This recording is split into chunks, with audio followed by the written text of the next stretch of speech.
Here we are again. I hope your week has been good. I've had quite an interesting one within my thought processes, contemplation about the essence of life, actually. I want to welcome everybody. Nice to see you again. Hi, Angela, Lillian, Donald, Sirius, Erica, Myra, Haya, Yvonne. Hello, Juliet.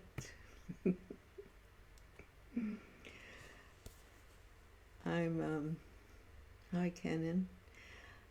I'm going to wait a few minutes before I dive into the topic for the evening.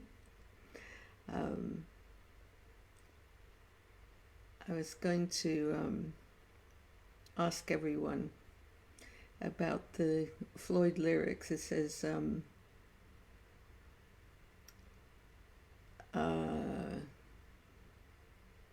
together we stand, and divided we fall. Maybe some people might tell me what that means to you. How do we come to that situation where we're divided and we judge and we fall? I'm going to see what your comments are. Hi, Richard, Danny, Stephen, hello, Beta, Nikki. Hi, Angela again.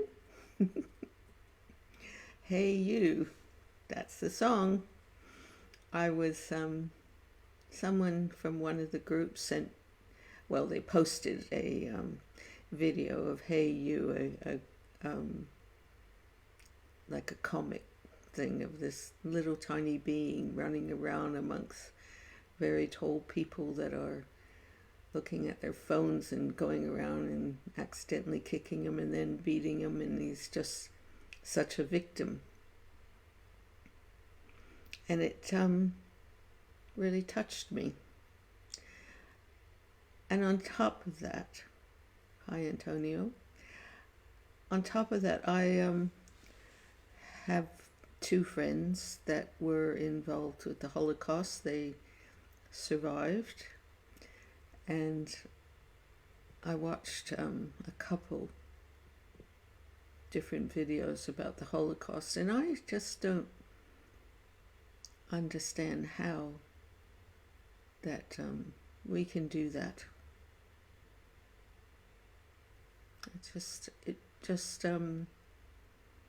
I had a lot of tears about that. It hurts. And the thing is that we do it to ourselves as well. We have such judgments and things, and it's our intellect that we think is the answer. But if I would ask you, would you like a dull knife or a sharp knife? And I think most people would say they'd want a sharp knife. So your intellect is like that. It cuts through all kinds of things. And it's not like if you were to embroider, you couldn't use a knife to do that. Another part of you is what you would have to touch to do that.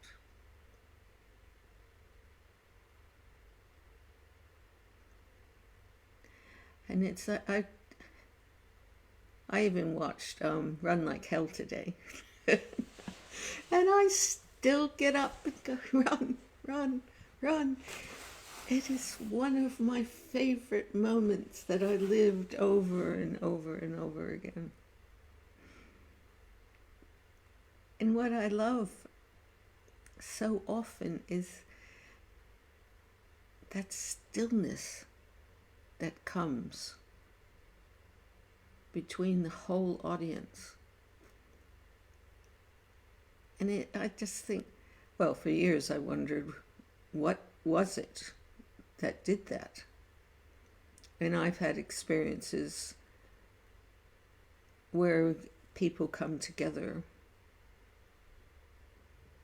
like that. It doesn't have to be a Floyd concert. I can even experience it walking through a field of poppies.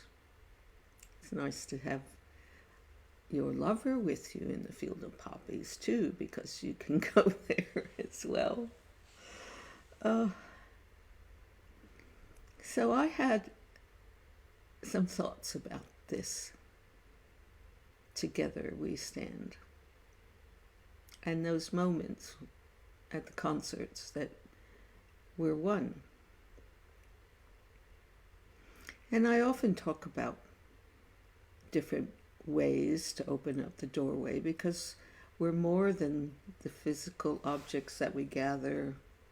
We're more than the clothes that we wear. We're even more than our own thoughts, because there's an intelligence where love and together we stand resides. When you touch that place, there's no judgment. You are just united. And I have to say that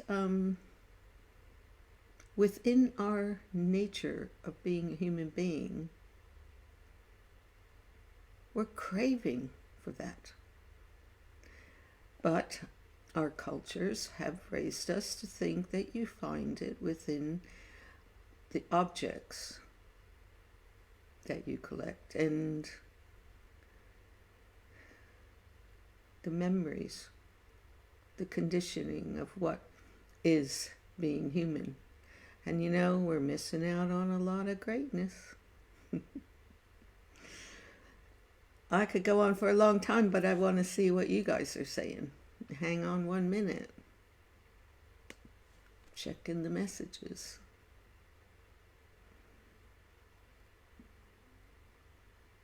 Erica says we can only grow as human beings when we work together. If we are divided, we don't get anywhere. Cannon says, that sounds like Roger's imagery. Well, it was also that song touched many and brought us to a unity at the concert because of the unity of that group together.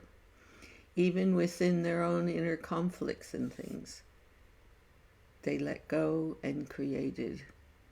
And that's what brings it to be so archetypically something that millions feel in their heart. And it was an interesting journey, I have to say. Hi, Verpy. Excuse me, I'm going to cough.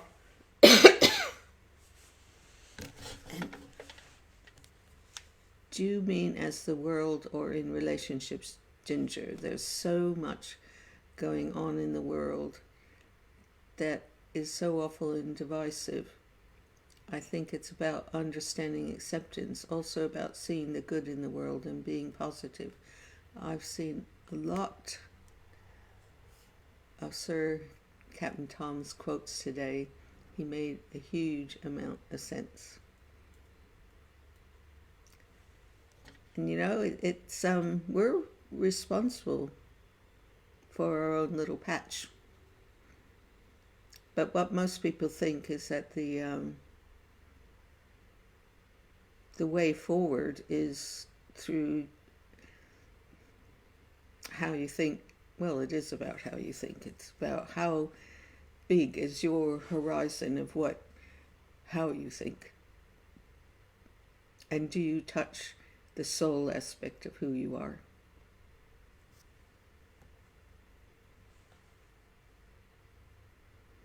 Hang on a minute.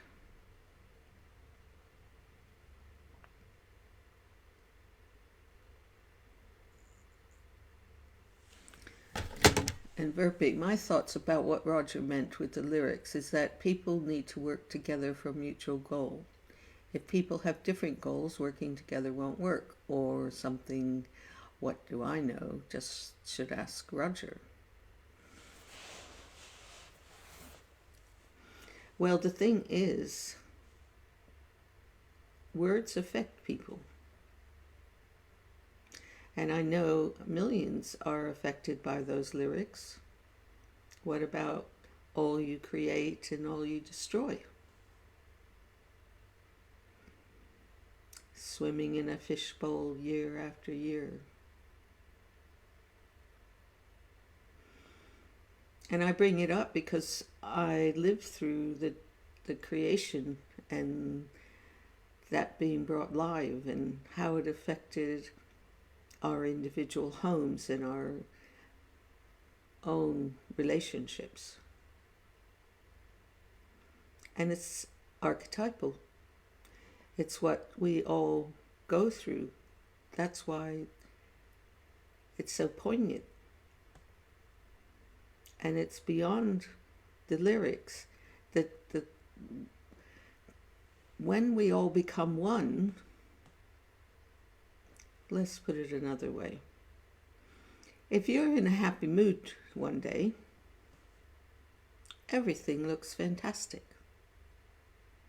And then you'll slip down the next day and just life is just horrible. And everything that happens, even interpreting the lyrics or how you feel when you see a movie, when you read the newspaper, you're creating that. And we're all responsible for what we create. And what's amazing is that if we all did that individually and then greeted each other with compassion and understanding for difference, rejoiced in the difference, we'd have a different world. And I think that it's so extreme right now, and we're being kept inside because we have to clean in front of our own doorstep. That might sound a bit strong, but the reason why we have to do that is because the greatness of being human is not what we've created the world to think reality is. And I've walked a long road to realize that I am a co-creator to what I see, to what I do, to what paintings I do, the way I love people. I still have a ways to go, I have to say. But as Cecil Collins, my art teacher, said, he'd sooner be a person with a vision than one without. So I'm going to check your messages again.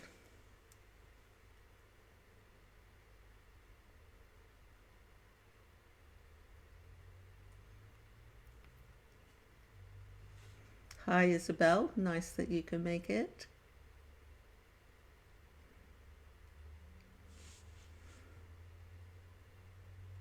Kenan says, it's one of my favorite PF tunes. It was your description of the little man who's being kicked around that sounds like Rogers. I see what you mean.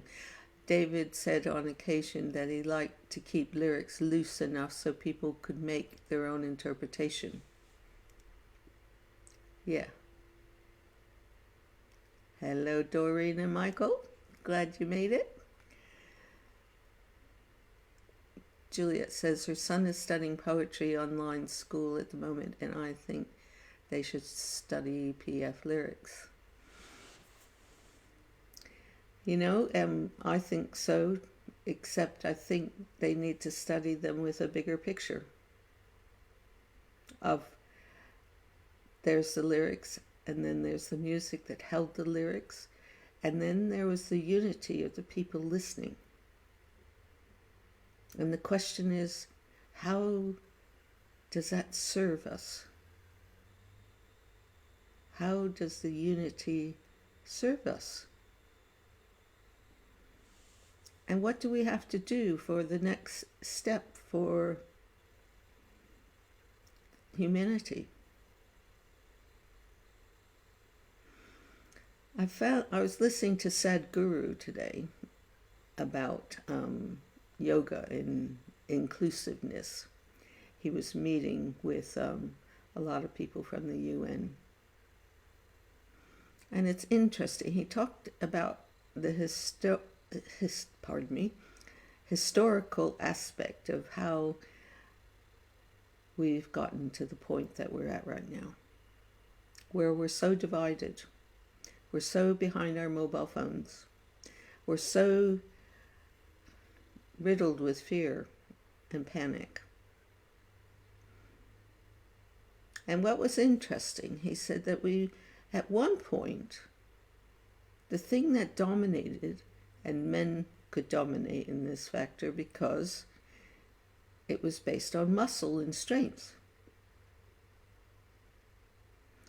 And then it started to shift towards memory, because with the technological era, we didn't need to have strength in the same way. It was down to what you knew, so that if you read one book, your memory would have a certain level. If you read 10 books, then you'd have even more. He said it was interesting that he couldn't understand how someone in school 2 years above him, because they read so many more books, were considered so evolved and a leader. And of course, if you read 1,000 books and you've been to college and you are well versed in all of that and your memory's great, then we had a certain period of time where that counted. Now some people are worried about IT taking over because your phone has more memory than you do, most of us. But what was interesting was that the thing that's going to happen now, because we're not going to, leadership and things and isn't going to be based on memory anymore. So he thinks that we're collectively being shifted to consciousness being the main criterion. And what's so great is that the more conscious you are, the more aware of the reality of your soul, and the more that you're there, you care. And you touch the unity of what human beings are meant to do. So therefore, the next step is consciousness. But we haven't adapted to that yet. It hasn't sunk in yet. But it's very fascinating how COVID has put us into that experience a little bit more. But we're still evolving. We're still run by fear. But human beings in their nature really want to be boundless. They want freedom. If you achieve something that you dreamt to have, well, once you got it, what happens? You want something else. And the moment the boundary of what you've achieved closes in on you, you want to get free of it. You want to go on to something else. And it's in consciousness that you can touch the boundless nature of life. And we have so much that we can experience. And I find beauty is one of the keynotes that I use. In beauty, we are united. Because that leads you to the beauty of who we are, and that takes you to what people in India call the chitta, the eternal space, where there's all potential. So I just wonder, why in the world do we not choose that?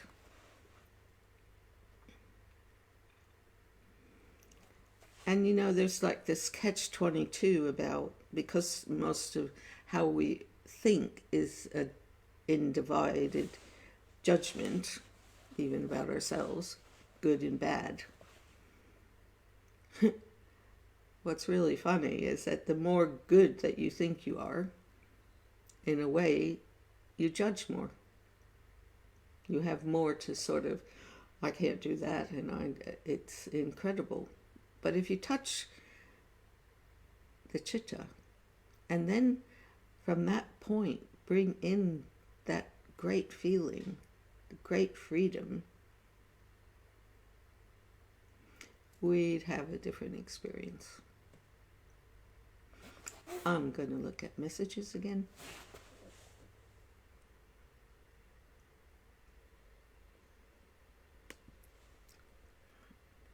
I know Verbi. A lot of their music has helped a lot of people. But I think we're, as a group of people, even within ourselves, we're being called to follow our longing. That sort of hints, wakes you up to, you do have to look at the shadow side of things. You have to admit it, because most of us hide it away. I certainly did for years. And I still have struggles sometimes.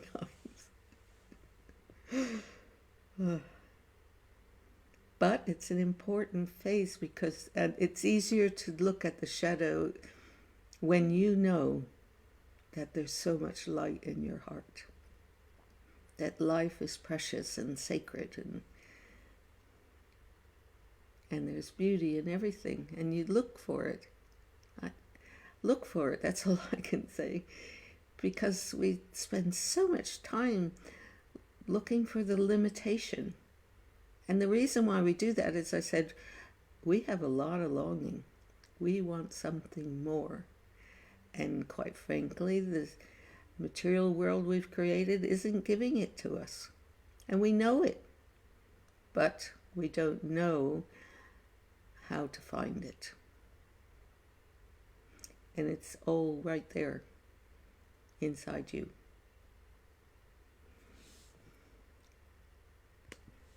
So let me look at what you're all saying. Alan totally agrees, becoming compassionate. Verbi, I agree to what people shine affects everyone around him. If I let everyone see I'm unhappy, which I am not now, thank goodness, I would make other people feel miserable too. So I hope I bring happiness. Now, well, that's a very profound observation, because we do create with our words, and we do have a choice. Do we bring joy to ourselves, because that certainly brings good health, or do we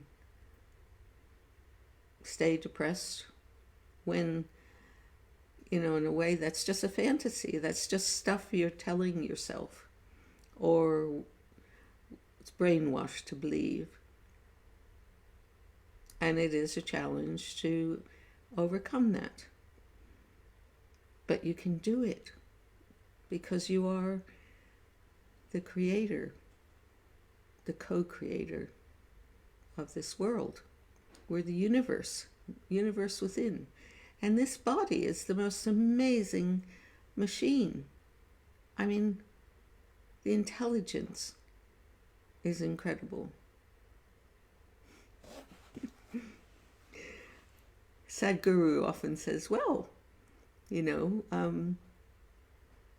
you eat a banana, what happens? The body makes you, contributes to that. And if a chimpanzee eats a banana, what happens there? He becomes a chimpanzee for another day. But we're so involved with the spin and what we have and what we don't have and what we want. The deepest aspect of what we want is right inside. And it's not dependent on anything, on what anyone says. Goodness. There's so much specialness about being human. And you know, it's like driving a car without the lessons. We don't know how to use this wonderful machine.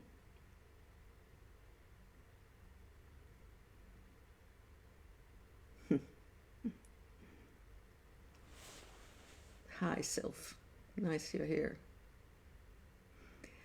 Marie says, hi, I think the lyrics help us relate more to the music and refer to the songs better when we're not musicians ourselves. But we are all really carry in our own hearts is the melody. Yep. And you know what? You have your own melody too. Because every person that hears the notes that uplift them, or the art that uplifts them, or a flower, every person has their own part of beauty that is stimulated in their own special way. The important thing is to go on the journey. Jose, enjoying your charm from Las Vegas, Nevada. Hi. Grew up in Michigan. I had some time there. Thank you for sharing so much of your life with us. Music seems to connect so many of us. It does, because we are a vibration. And depending on what vibration you allow yourself to experience, I truly believe affects the vibration of how you see life. So it's really important to realize what vibration are you emanating with your words, with your thoughts, with even what you eat, what telly programs you watch, and even what music you're listening to, pardon me.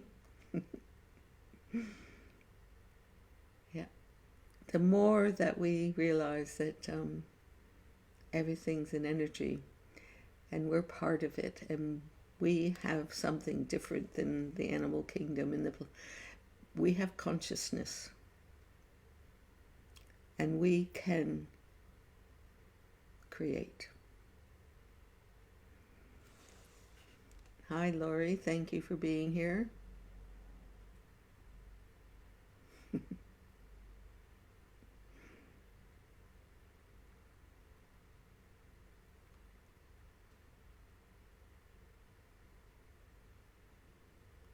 Kimberly, you know, I didn't get them. Please send them to me again. Richard, I know on the tour that I first met David, they were playing Echoes. I love that song. It was really special. Yes, Angela, we're forever a student of life. So don't close up your box. Expand into the amazing aspect of the beauty of life.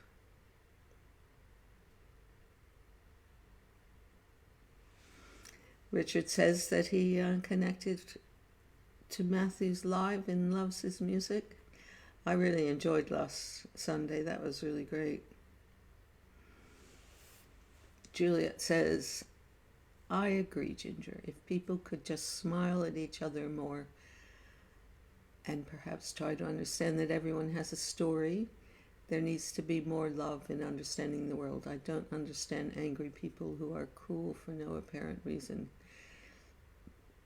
I think it has something to do with unhappiness in their own life and not being fulfilled or having been abused. Hey, you, sitting out there in the cold. Thank you, Kimberly. I will keep a lookout. Angela says, bring your inner child back to life, no matter our age. Well, I have something that I almost forgot that I wanted to share with you. In our last live, we were talking about a friend of mine had said to me, Ginger, go back to how you were before David. This was after my life seemed to think there was no way forward. And I think it was Juliet or someone else said that they could never go back to their teenage years. And I was listening to a wonderful woman called Jean Houston this week. She's got a new workshop based on the quantum energy that we're all entering into. And it suddenly came so clear about, I've always known in meditation, the past, present, and future is one. And what came to me in listening was within my own experience that I could go back. I felt what I was when I was 20. And you know what? It's me. It's here. I had been coding myself to think, it's gone. I'm not like that. I'm old.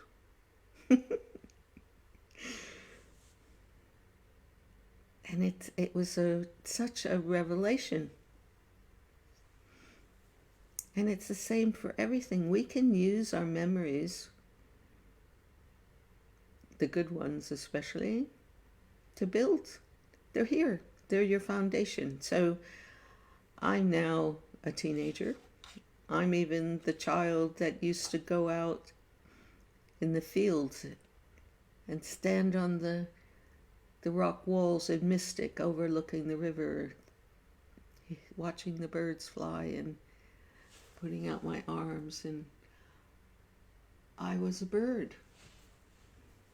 And now today when I wake up with a smile, today surprised me because before my eyes opened I was smiling, so it must be really working. But when I was doing my yoga and exercises and things, my hands were moving like a dance. It was like something is free. We're always free. And each phase of our life, we have to accept it and then make it special. And I can make it special because even in the shower, I was feeling the shower of when I was in Hawaii, smelling the flowers through the window. And I was there. And you know what? Normally I say, that's just a memory. I'm not there. But I was there. And I can be there anytime I want. So I'm shining on more and more every day.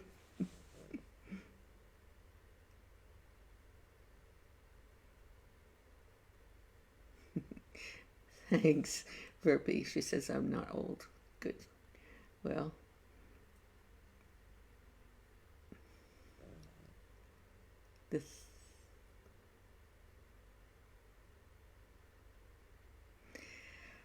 yeah, we're coded.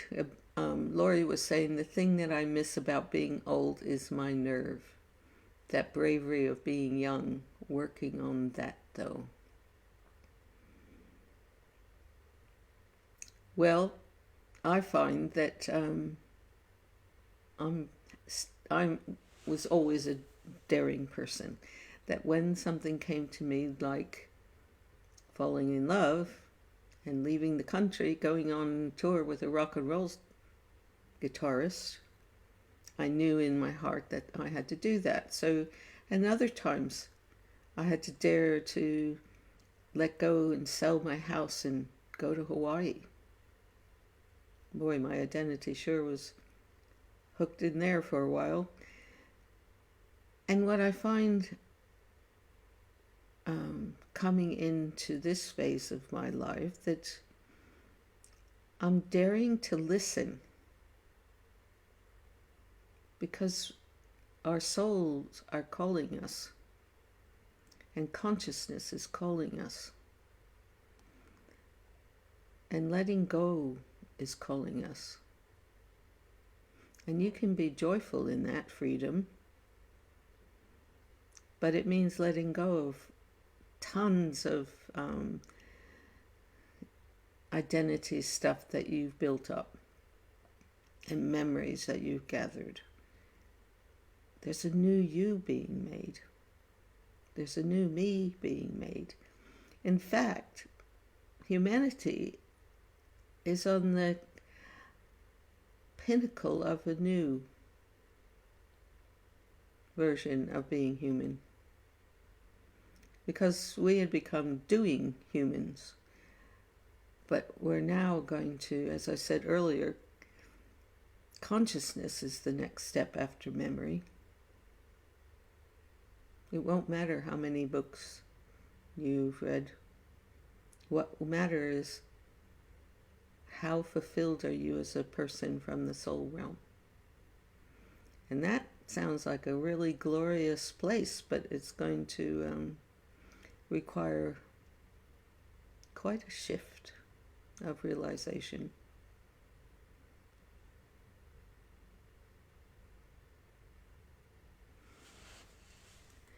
You guys are really saying some beautiful things.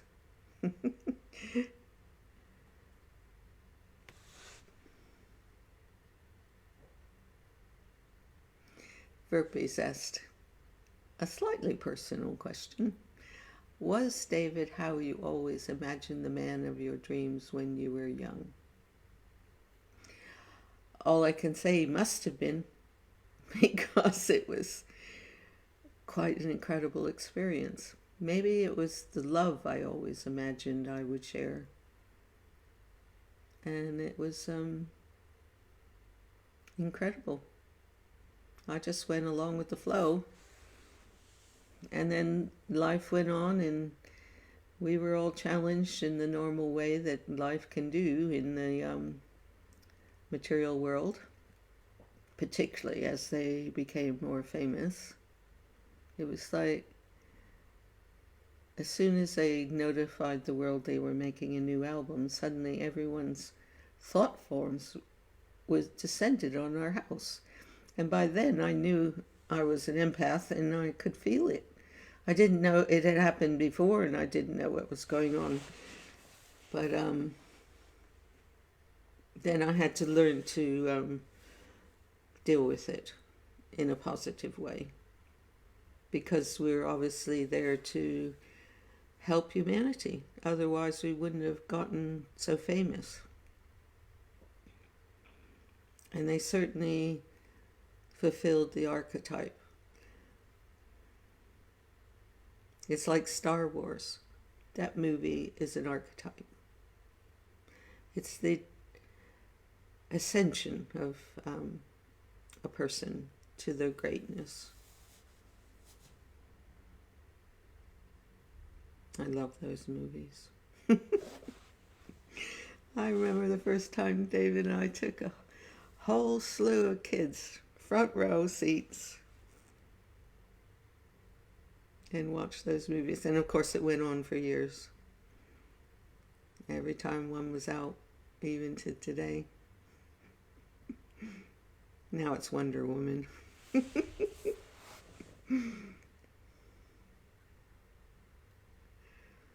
Yes, shedding our layers, we coat ourselves in our daily life. Thank you, Lori. Isabel says that the more she ages, the more she feels light, and life becomes more and more fun and easy. It's a matter of perception. I don't want to carry emotional burden anymore. Good one. Me too.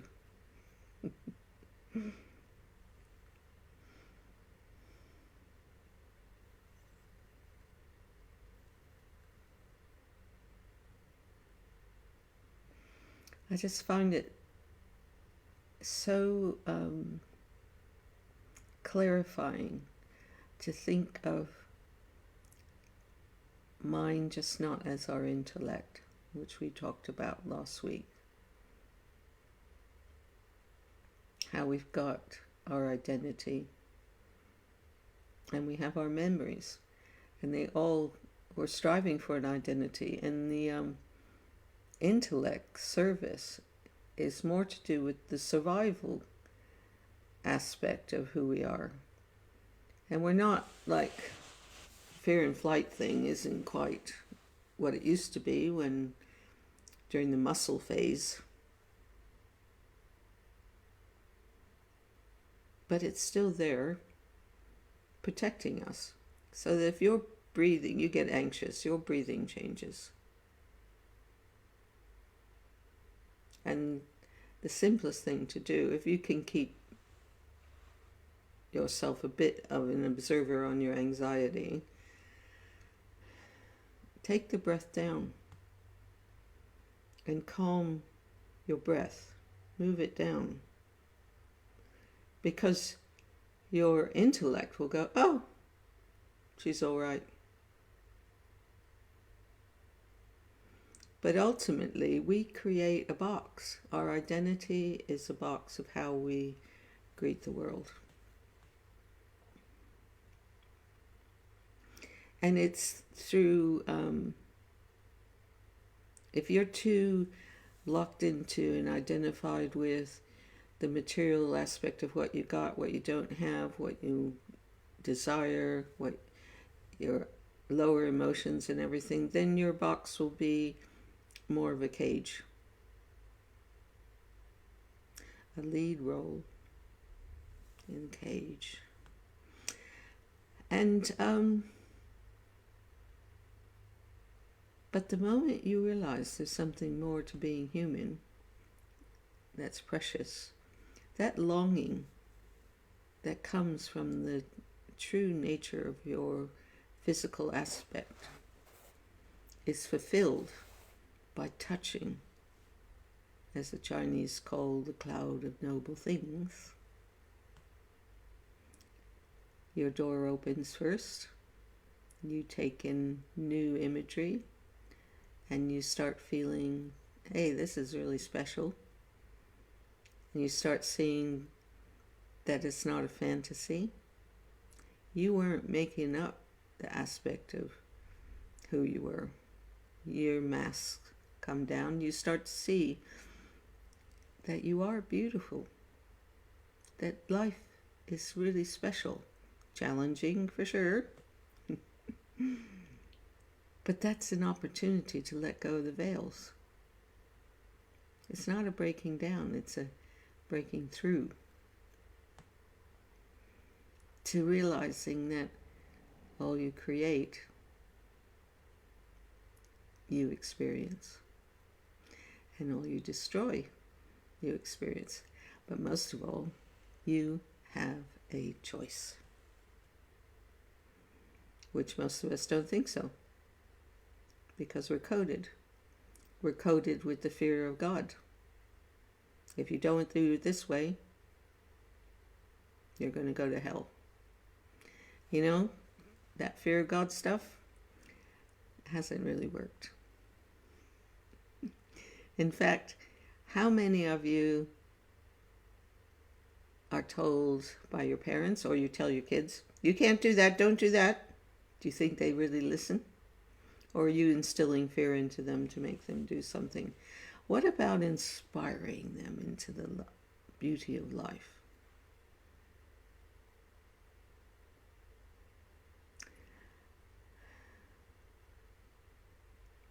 Yeah. It's almost like I wish I could redo it.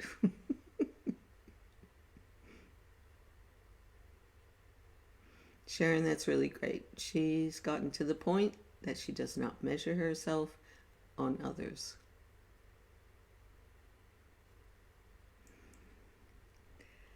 So, that's one of the major realizations.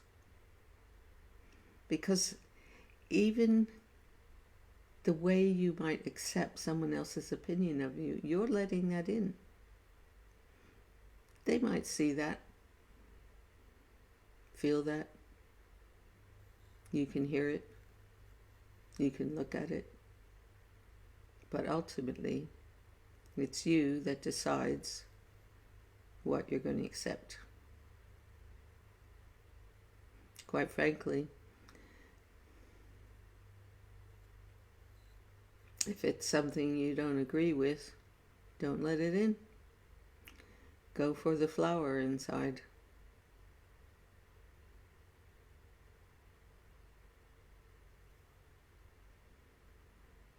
Verby says, it's true, I usually did what my parents told me not to do, and when I was a kid and growing up, just out of curiosity. Nikki says the best weight she ever lost was the opinions of others. It's that whole judgment thing that creates the divide. We need to find a way to rejoice in our differences. We're one big tapestry. And there's so much beauty. And yet, there are different levels of energies that people can drain. You can choose not to be around that particular person in order to save yourself. But you don't have to judge them because they're on a different level of evolution in their consciousness. So you can just bless them silently and pray that they tune into the highest vibration one day. So, yet again, we have 10 minutes left. Is there anything anybody wants to say or share?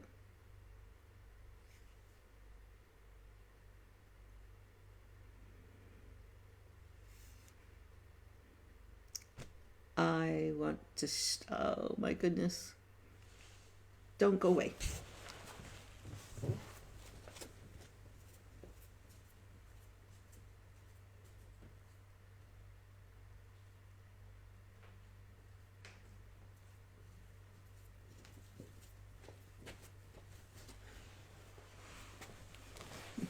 I'm back.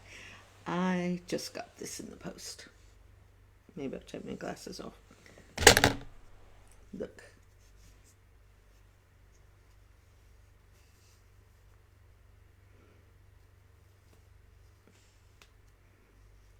Look. I have returned.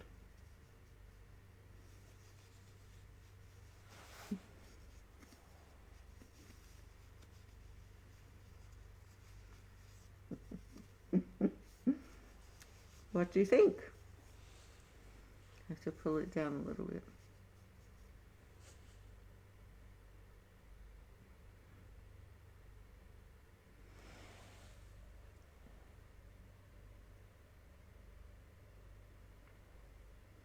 I finally got my mask. I sent it to a few people I love for Christmas. It hasn't been outside yet, but in beauty we are united. Woohoo!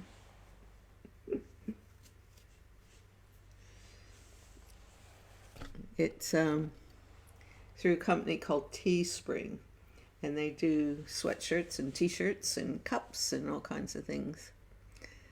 And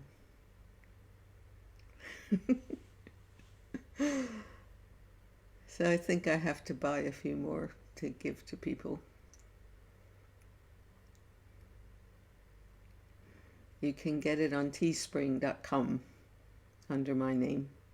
And it's my painting. One of my favorite ones that I painted when I was in Hawaii, in Maui, with Doreen and Michael for quite a few months. So I have to ponder whether they make really good sweatshirts, so I'm thinking about doing that. I bought one of Matthew's, and that's why I know about Teespring, and they make really good stuff. Thanks, Ruby. I'm really proud of it. So, honestly, I got a sweatshirt for Brianna. She's into big sweatshirts right now. Claire's daughter and my granddaughter. And then Lenny, I got him a kid's one too. And on the back it says, "In beauty we are united," as well. So it's they make such good cotton, Americans.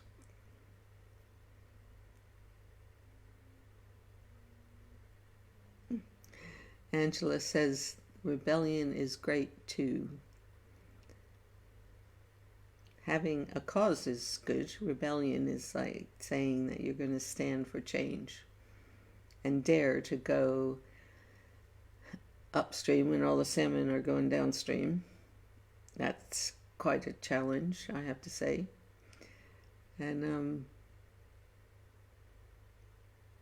yeah, to dare to stand for difference, but also with compassion.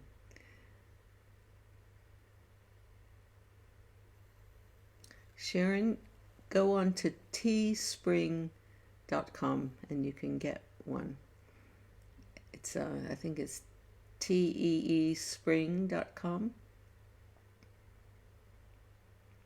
Juliet, it's at teespring.com. And we're coming up into the final hour. There's, for people who don't know, a lot of my artwork you can get on a printed or on canvas if you go to artpal.com. So it's, now that it hasn't been possible to have a gallery exhibition or have people over, it's a whole different thing right now. And I have to say, the prints work, they still emanate a special aspect of beauty. It's a few people have them and shown me how they look, and I'm quite happy. Cecil Collins, yes, Juliet, T-E-E. Cecil Collins, my art teacher, said that to all of us, that when you go to a printer with your artwork, it was a long time ago when digital was just really beginning, the film that we used to use, Kodak, or there's another type. One film would make the prints more green, the other one make them more blue. So you had to be really cautious. And what's great about the posters that I had made in California a long time ago, they were really up on this. How the films that I brought to them, it wasn't digital. They then made it digital. And they would sit there and they actually, I had to work with them to see, they'd say, is the blue right, is the green right? It's become a whole different process, but at the same time, machinery affects the energy of the colors. But a lot of people aren't that sensitive to seeing that. But if you're an artist that's wanting to bring forth a message from the soul energy, then I tell you to keep an eye out about it, consider it. So, thank you, Verby. I love having you here.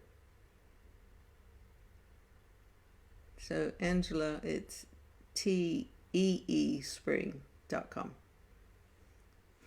I better type that in there. I don't know if I can. Can I reply? No. Yes, Juliet, it is tricky when you take photographs of your paintings. And what I found, that when I first found a photographer that was taking pictures so that I could have prints a long time ago now, his energy affected the the paintings, because my work seeks to put out an energy that comforts. It's beyond the paper, it's beyond the canvas, and it touches you because we're more than just a 2D print. We're more than this body. And the glazes that I've been taught in the aspect of going from a physical representation, going through all the glazes to transparent, and the symbolism, all opens a doorway of a closer reality of who we are. So when people see it, it speaks to them, and they have to, they go into their creative realm to understand it. Their intellect cannot get it, but their heart and their soul can feel it. And sometimes people get angry at my work because it's actually, they long for touching that place of peace, and they see all the stuff in the way and it's frustrated, so they blame me instead. So it's the whole color thing, the energy thing is something, Julia, you will be challenged to work with quite often. But fortunately we have the digital age, so you can adjust it before it gets to the printers. So this has been special. Really love sharing, being inspired by all of you. That's it, Isabel, teespring.com, perfect. And it's got my picture on it, on a t-shirt. I have to say, their cotton's really good. Sharon, her daughter's on dialysis waiting for a second kidney transplant and was asked to do a painting to the hospital dialysis unit. It was dark and moody, screams how much my little girl feels about her life interrupted. Yeah, I'm a kidney person, and when the Floyd were working on the wall and we were in France, I got stung by a wasp twice, and it created a blockage in my kidney, and I almost lost them. They almost went out, but my homeopath helped me quite a lot. And the thing about the kidney, every organ has an emotion, and the kidney is hopelessness. So painting would be good. She needs to release it and be creative. My homeopath put me on barley water, homemade barley water, and Ignatia is a good one for hopelessness, homeopathic remedy. But every person's hopelessness is different. But he saved me through every pregnancy, because pregnancy takes a lot of energy, and my kidneys had to build up. So that's been since the wall. Help. When were we in France? Claire was born in, Alice was 1976, so Claire was 79. So it's been since then, through 3 other pregnancies, that my kidney now is pretty good, unless I'm really tired.